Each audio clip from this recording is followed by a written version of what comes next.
రెడ్డి గారు, మంచిరెడ్డి కిషన్ రెడ్డి గారు వాళ్ళ మీరు ఇంతమంది ఒక్కసారి చెప్తే అర్థం కాలేదు, సారీ. మా తమ్ముడు బంటికి అట్లాగే మా కిషన్ అన్నకు పేరు పేరున నేను ఎవలో పేర్లు చెప్పలేదో, అరే మీకు దండం పెడితే ఆగురిరా, ఆగురి. మన ఆగన్నకు రైట్ రైట్ రైట్ రైట్ ఇక లొల్లి పెట్టకూరి, కొద్దిసేపు లొల్లి పెట్టకు. పేరు పేరున అందరికి నమస్కారం. నాకు మీ లొల్లి చూస్తుంటే, మీ జోష్ చూస్తుంటే గెలిచిపోయిన మెజారిటీ ఒక్కటే తేలాలన్నది నడిపిస్తా ఉన్నది. నిజమేనా? గెలుసుడు పక్కానా? 11 తారీఖు నాడు గెలుసుడు పక్కానా? 100%. చాలా చాలా సంతోషం. ఇవాళ ఇక్కడికి వచ్చేటప్పుడు మా మిత్రులు కారులో ఉన్న నాతో పాటు ఉన్న గౌరవ నాయకులు నాకు మా తలసాని సాయి కిరణ్ గారు ఒక వీడియో చూపెట్టిండు. ఏంది అంటే, ఇప్పుడే ముఖ్యమంత్రి గారు ప్రెస్ మీట్ పెట్టిండంట. ప్రెస్ మీట్ పెడితే ప్రెస్ వాళ్ళు అడిగినరు, మరి సార్ నువ్వు జుబ్లీల్స్ ఓడిపోతే ప్రజలు నీ ఖిలాఫ్ ఉన్నట్టు ఒప్పుకుంటావా, ప్రజలు మరి ఇది రెఫరెండంగా ఒప్పుకుంటావా అని అడిగినరంట. అడిగితే ఆయన ముందే చేతులు ఎత్తేసిండు, గట్లెట్లయితుంది, జుబ్లీల్స్ ఓడిపోతే ఏమవుతుంది, ఏం కాదు, ఇక నేను ఒప్పుకోను, ఏమైనా చిన్న చిన్న మార్పులుంటే చేసుకుంటా అని చెప్తున్నాడు. అంటే దాని అర్థం ఏంటంటే రేవంత్ రెడ్డికి కూడా తెలిసిపోయింది, పక్కాగా 14 తారీఖు నాడు ఇక్కడ ఎగరబోయేది గులాబీ జెండా అనే మాట రేవంత్ రెడ్డి కూడా తెలిసిపోయిందా? పక్కానా? గది జరిగింది. ఇక్కడికి వచ్చేటప్పుడే చూసిన, అర్థమైపోయింది అందరికీ. దయచేసి మిత్రులందరికీ నేను ఒక్క విజ్ఞప్తి చేస్తా ఉన్నా, గౌరవ ఆడబిడ్డలకు, అన్నదమ్ములకు ఒక్క ప్రార్థన మీతో. గత 25 సంవత్సరాలుగా బీఆర్ఎస్ పార్టీ పుట్టిన నాటి నుంచి, ఆనాడు టీఆర్ఎస్గా స్థాపించబడ్డ నాటి నుంచి నేటి వరకు 25 ఏళ్లలో 14 ఏళ్లు ఒక ఉద్యమ పార్టీగా రాష్ట్ర ఏర్పాటు కోసం కొట్లాడినాం. ఆ తర్వాత మీ దయతో, మీ ఆశీర్వాదంతో, పెద్దలు కేసీఆర్ గారి నాయకత్వంలోనైతేనే తెలంగాణ బాగుంటది అని మీరు ఆశీర్వదిస్తే 10 ఏళ్లు, దాదాపు 10 ఏళ్లు, 9.5 ఏళ్లు అధికార పార్టీగా మీకు సేవలు అందించినాం. 2023 డిసెంబర్లో ఎలక్షన్లు అయితే ఆనాడు హైదరాబాద్ మహానగరంలో మీరెవ్వరూ కూడా ఒక్క సీటు కానీ ఒక్క ఓటు కానీ కాంగ్రెస్ పార్టీకి వేయకుండా మొత్తంగా బీఆర్ఎస్ పార్టీకి వేసి ఇక్కడ జూబ్లీహిల్స్ నియోజకవర్గంలో కూడా స్వర్గీయ మాగంటి గోపీనాథ్ గారిని మీరు గెలిపించడం జరిగింది. హైదరాబాద్లో ఒక్క సీటు కూడా కాంగ్రెస్కి ఇవ్వలేదు. కానీ ఒక్కసారి ఈ 25 ఏళ్లలో ఏమేం జరిగింది రాజకీయం ఆలోచించాలని చెప్పి కూడా నేను కోరుతా ఉన్నా. ఎంతో మంది ముఖ్యమంత్రులు మనం చూసినాం. 25 ఏళ్ల కింద మన పార్టీ పెట్టిన నాడు చంద్రబాబు నాయుడు గారు ముఖ్యమంత్రి, ఆ తర్వాత 3 ఏళ్లకి రాజశేఖర్ రెడ్డి గారు ముఖ్యమంత్రి అయినారు. ఆ తర్వాత రాజశేఖర్ రెడ్డి గారు పోయిన తర్వాత రోసయ్య గారు తర్వాత కిరణ్ కుమార్ రెడ్డి గారు, తర్వాత కేసీఆర్ గారు, తర్వాత ఇప్పుడున్న రేవంత్ రెడ్డి గారు. అంటే 6 ముఖ్యమంత్రుల్ని 25 ఏళ్లలో చూసినాం.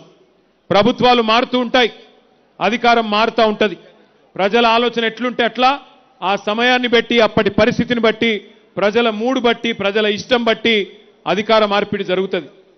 మొదలనాడు చంద్రబాబు నాయుడు గారు ఉంటే ఆయన కూడా హైదరాబాద్ అభివృద్ధి కోసం ఆయన ప్రయత్నం ఆయన గట్టిగానే చేసిండు.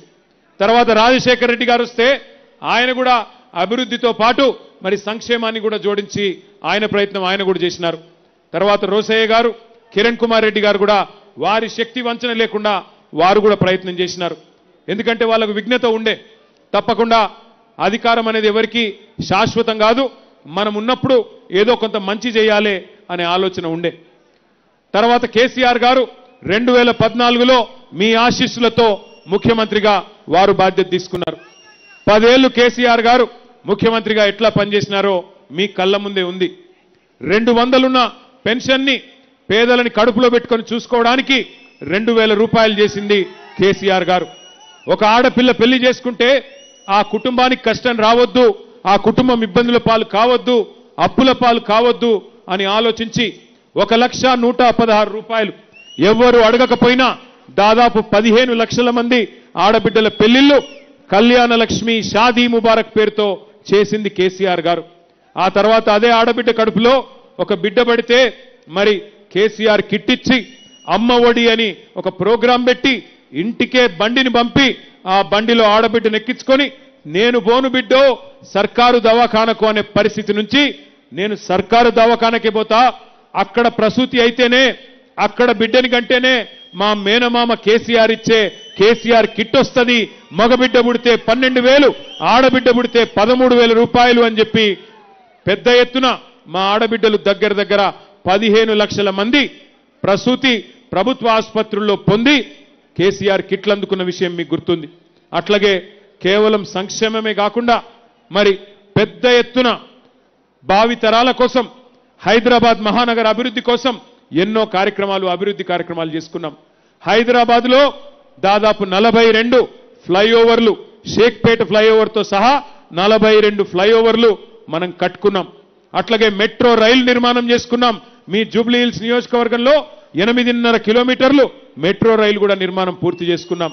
అట్లాగే బ్రహ్మాండమైన దవాఖానా మీ వెంగళరావు నగర్ డివిజన్లోనే కరోనా వచ్చిన తర్వాత హైదరాబాద్లో ఇంకా ఆసుపత్రుల సంఖ్య పెరగాలి అని చెప్పి 1000 పడకల ఆసుపత్రి మీ వెంగళరావు నగర్ డివిజన్లోనే 900 కోట్ల రూపాయలతో 1000 పడకల ఆసుపత్రి కూడా కట్టించింది కేసీఆర్ గారు. దాంతో పాటు హైదరాబాద్ మహానగరంలో పరిశ్రమను పెంచుకున్నాం. ఐటీ రంగాన్ని దూసుకొని పోయే విధంగా మన ప్రభుత్వం వచ్చినాడు 2014లో ఐటీ పరిశ్రమ కేవలం 3,20,000 మంది పనిచేసేది. కానీ మన ప్రభుత్వం దిగిపోయే నాటికి దగ్గర 9.5 లక్షల మంది ఐటీ ఉద్యోగులు ఇక్కడ పనిచేసే విధంగా, అంటే కొత్తగా 6 లక్షల పైచిలకు ఐటీ ఉద్యోగాలు సృష్టించి బెంగళూరు నగరాన్ని దాటే విధంగా అద్భుతంగా పనిచేసుకున్నాం. ఐటీ ఎగుమతులు మన ప్రభుత్వం ఆనాడు 2014లో వచ్చినాడు కేవలం 57,000 కోట్లు. దాన్ని 2023 నాటికి 2,41,000 కోట్లకు తీసుకొని పోయినాం. ఏం జరిగింది? ఐటీ పెరిగితే రియల్ ఎస్టేట్ పెరిగింది. ఐటీ పెరిగితే హోటళ్లు బాగుపడ్డాయి. ఐటీ పెరిగితే 6 లక్షల మంది పిల్లలు మన తెలుగు వాళ్ళు, బయటి రాష్ట్రాల వాళ్ళు మన హైదరాబాద్కు వచ్చి ఇక్కడ కొలువులు చేస్తే మరి మన హైదరాబాద్లోని వ్యాపారాలు, చిన్న వ్యాపారాలు, హోటళ్లు, రెస్టారెంట్లు, మెడికల్ షాపులు అన్ని కలకలలాడుతూ మన జేబుల్లో పైసలు గిలగిల్లాడినాయి. 10 ఏళ్లు బ్రహ్మాండంగా హైదరాబాదు, తెలంగాణ అభివృద్ధిలో దూసుకొని పోయింది. ఆనాడు అద్భుతంగా భారతదేశానికే ఆదర్శంగా నిలబడ్డది. ఒకవైపు హైదరాబాదు, మరొక వైపు పల్లె ప్రగతి లాంటి కార్యక్రమాల ద్వారా పల్లెలు బాగు చేసుకున్నాం, పట్టణాలు బాగు చేసుకున్నాం, పచ్చదనం పెంచుకున్నాం, పర్యావరణం కాపాడుకున్నాం. 10 ఏళ్లు సుకూన్గా ఉన్నాం. బ్రహ్మాండంగా పేదవాడు కడుపు నిండా అన్నం తింటానంటే 5 రూపాయలకే బువ్వ పెట్టే అన్నపూర్ణ సెంటర్ పెట్టుకున్నాం. బస్తీల్లో ఉండే పేదవాళ్లకు సుస్థి చేస్తే 350 బస్తీ దవాఖానాలు పెట్టుకున్నాం. ప్రైవేటు మెడికల్ డయాగ్నాస్టిక్ సెంటర్లకు పోయే అవసరం లేకుండా డయాగ్నాస్టిక్ సెంటర్లు పెట్టుకొని గరీబోళ్లను కడుపులో పెట్టుకొని చూసుకున్నాం ఆనాడు. అందుకే ఒకసారి కాదు 2 సార్లు జీహెచ్ఎంసీలో ఇదే వెంగళరావు నగర్ డివిజన్ నుంచి గులాబీ జెండానే గెలిపించినారు మీరు.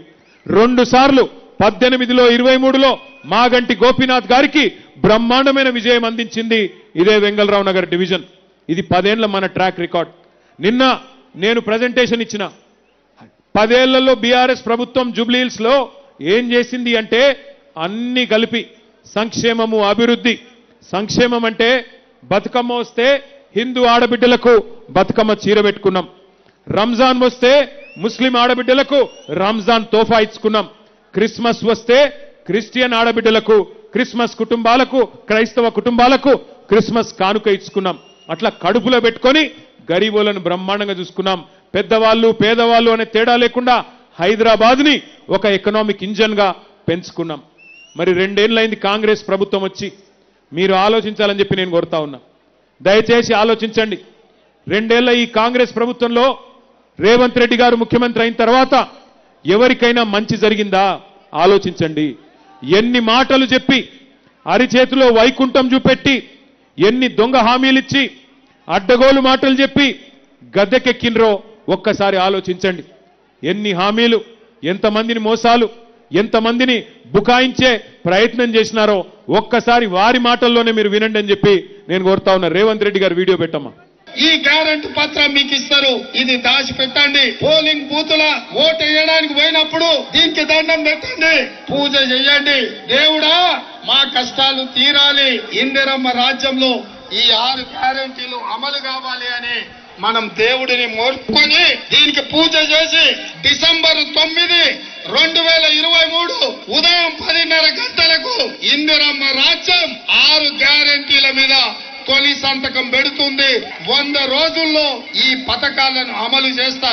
మీ ఇంటికి తీసుకొని వచ్చి మీ ఇంట్లో వివరాలు రాసుకొని ఈ కార్డు మీ ఇంట్లో ఇచ్చి రావటం జరుగుతుంది. ప్రతి ఇంటికి ప్రతి కాంగ్రెస్ కార్యకర్త వచ్చి ఈ కార్డు ఇస్తాడు. దయచేసి నేను ప్రజలందరికీ విజ్ఞప్తి చేసేది ఏంటంటే ఈ కార్డు చాలా అత్యంత విలువైనది. ఈ గ్యారంటీ కార్డుని అత్యంత భద్రంగా భద్రపరచుకోండి. 3 నెలలు జాగ్రత్తగా దీన్ని కాపాడుకోండి. మా ప్రభుత్వం రాగానే మీరు ఈ గ్యారంటీ కార్డు తీసుకొని రాగానే అందరికీ 100 రోజుల్లో దీన్ని అమలు చేసేటువంటి కార్యక్రమం చేయబోతా ఉన్నాం. విన్నారా ఏం చెప్పిండ్రు? 6 గ్యారంటీలు అని చెప్పిండ్రు. 6 గ్యారంటీలు యాదుకున్నాయా? పెద్ద మనుషులకు ఏం చెప్పిండ్రు? పెద్ద మనుషులకు కేసీఆర్ గారు 2000 పెన్షన్ ఇస్తే నేను 4000 ఇస్తా అని చెప్పిండు. వచ్చిందా 4000 పెన్షను? కొద్ది గట్టిగా చెప్పాలా, వచ్చిందా లేదా? ఆ వెనకాల ఉన్న వాళ్ళు చెప్పట్లేదు. పెన్షన్ వస్తుందా? भाइयों बहनों वजीफा मिल रहा क्या? आसरा पेंशन 4000 आपको मिल रहा क्या? మహిళలకు చెప్పినారు 2,500 ఇస్తా నేను నెలకి. ప్రతి మహిళకి 18 ఏళ్లు నిండిన ఆడబిడ్డకి నెలకు 2,500 ఇస్తా అని చెప్పిండు. వచ్చిందా ఒక్క ఆడబిడ్డ కన్నా? వచ్చిందా? కొద్ది గట్టిగా చెప్పాలా, వచ్చిందా రాలేదా? ఒక్కరికన్నా వచ్చిందా? అత్తకు 4,000, కోడలకు 2,500 అన్నాడా? ఇక 2,500 ఇస్తలేడు కానీ 1,00,000 మందిని కోటీశ్వర్లను చేస్తాడట. 1,00,000 మందిని కోటీశ్వర్లు. ఏది ఆడపిల్లల్ని? ఎవరన్నా ఇక్కడ కోటీశ్వర్లు అయిన వాళ్ళు ఉన్నారా ఆడబిడ్డలు? రేవంత్ రెడ్డి గారి ప్రభుత్వం వచ్చినాక చెల్లె నీకు కోటీశ్వర్లు అయిపోయినవా? అయిపోయిందా? ఇంకొక మాట చెప్పిండు, వికలాంగులుంటే 6,000 రూపాయలు ఇస్తా. కేసీఆర్ గారు 4,000 రూపాయలు పెన్షన్ ఇస్తున్నారు, నేను 6,000 రూపాయలు ఇస్తా. ఇవన్నీ ఇటు సూర్యుడు అటు పొడిచినా నేను 100 రోజుల్లోనే 100 రోజుల్లోనే 6 గ్యారంటీలు అమలు చేస్తా అని చెప్పి ఆ దానవీర శూరకర్ణ సినిమాలో దుర్యోధన లెవెల్లో డైలాగులు కొట్టిండు. పెద్ద పెద్ద డైలాగులు కొట్టి మొత్తానికి ఓట్లు కొల్లగొట్టిండ్రు. అధికారంలోకి వచ్చినారు. మరి అధికారంలోకి వచ్చిన 2 ఏళ్లలో ఏం చేసినారయ్యా కాంగ్రెస్ ప్రభుత్వం అంటే, ఇవాళ మొత్తంగా చూస్తే హైదరాబాద్ని బర్బాద్ చేసి, హైదరాబాద్లోని వ్యాపారాలు దివాలా తీసే విధంగా చేసి, రియల్ ఎస్టేట్ను కుదేలు చేసి, 162 మంది ఆటో డ్రైవర్లు ఆత్మహత్యలు చేసుకునేటట్టు చేసి, 1000 గురుకుల పాఠశాలలు ఏవైతే కేసీఆర్ గారి టైంలో అద్భుతంగా కట్టినామో వాటిల్లో ఇవాళ పిల్లలకు సౌలత్ లేకుండా చేసి, 100 మంది పిల్లలు ఆత్మహత్య చేసుకునే విధంగా చేసి, చివరికి 700 మంది రైతులు, అగో మా దయాకర్ రావు గారు అక్కడ నిల్చొని కనబడతా ఉన్నారు, మాజీ పంచాయతీరాజ్ మంత్రి. మొన్ననే పాలకుర్తిలో రైతులు ఆత్మహత్య చేసుకుంటే దయన్న పోయి వాళ్ళని దగ్గర తీసుకొని భయపడకండి అని ధైర్యం చెప్పి ఇవాళ బీఆర్ఎస్ పార్టీ నాయకులు ఎక్కడికక్కడ తనలాడుతా ఉన్నారు. 700 మంది రైతులు 700 రోజుల్లో రోజుకొకరు చొప్పున కాంగ్రెస్ ప్రభుత్వం వచ్చినాక ఇవాళ ఉరిబోసుకునే పరిస్థితి కాంగ్రెస్ వచ్చినాక వచ్చింది. ఈ ఎన్నిక దయచేసి మిమ్మల్ని అందరినీ కోరేది, ఈ ఎన్నిక జరుగుతున్నది మాగంటి సునీత గారికి, అదేవిధంగా ఇక్కడ నిలబడ్డ అభ్యర్థులకు మాత్రమే కాదు.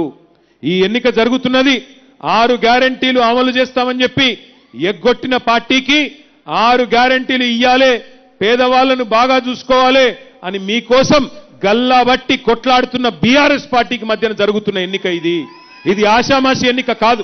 ఇక్కడికి వచ్చిన మా ఆడబిడ్డలు దయచేసి మీరు జాగ్రత్తగా వినాలి. ఏమైతుంది? కొంతమంది అంటున్నారు ఏమైతుంది కాంగ్రెస్ పార్టీకి ఓటేస్తే జూబ్లీ హిల్స్లో అని. ఏమైతుందంటే నేను 2,500 రూపాయలు ఇయ్యకపోయినా మా ఆడబిడ్డలు నాకే ఓటేసిండ్రు, నేను 4,000 పెన్షన్లు ఇయ్యకపోయినా ముసలి అవ్వ తాత నాకే ఓటేసిండ్రు, నేను 6,000 రూపాయలు ఇస్తానని చెప్పి 100 రోజుల్లో ఎగ్గొట్టినా నాకే ఓట్లు గుద్దుతున్నారు. మరి నేనెందుకు ఇయ్యాలే తులం బంగారం, నేనెందుకు ఇయ్యాలే స్కూటీలు? ఏమి ఇయ్యకపోయినా ప్రజలను మళ్ళొక్కసారి మోసం చేసినా వాళ్ళు బాగానే ఉన్నారు అని రేవంత్ రెడ్డి గారు అనే అవకాశం ఉంటుంది. ఇంకొక మాట కూడా, ఇప్పుడు నేను ఈ గల్లీలకెళ్ళి వచ్చినా, ఈ గల్లీలకెళ్ళి వచ్చేటప్పుడు చూసుకుంటా వచ్చినా, మరి ఏ ఒక్కటైనా ఇక్కడ పెద్ద పెద్ద ధనికులు ఎవరు లేరు. వెంగళరావు నగర్ డివిజన్ అంటే ఓన్లీ కాలనీలే కాదు, పెద్ద ఎత్తున బస్తీలు కూడా ఉన్నాయి. ఈ బస్తీలలో ఉండే మా అన్నదమ్ములను, మా అక్క చెల్లెలను నేను అడుగుతున్నా, చూస్తున్నారా ఈ ప్రభుత్వం వచ్చినాక ఏం చెప్పిండు రేవంత్ రెడ్డి? ఇందిరమ్మ ఇండ్లు ఇస్తా అని చెప్పిండు. ఇందిరమ్మ ఇండ్లు ఇస్తా, మరి మీ అందరికీ ఎస్సీ ఎస్టీలు అయితే 6 లక్షలు ఇస్తా, లేకపోతే 5 లక్షల రూపాయలు ఇస్తా అని చెప్పిండు. ఒక్కలకన్నా ఇందిరమ్మ ఇల్లు వచ్చిందా తెలంగాణలో?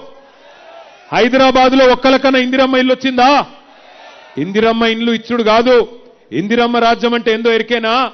బస్తీల మీదకి బుల్డోజర్లు పంపి, బస్తీల మీదకి ఇవాళ జేసీబీలు పంపి పేదవాళ్ల ఇండ్లు కులగొట్టుడే ఇందిరమ్మ రాజ్యం అన్నట్టుగా తయారైంది. హైడ్రా అని ఒక దంద పెట్టిండు. హైడ్రా అనే దంద పెట్టి ఇవాళ హైడ్రాకు ఓన్లీ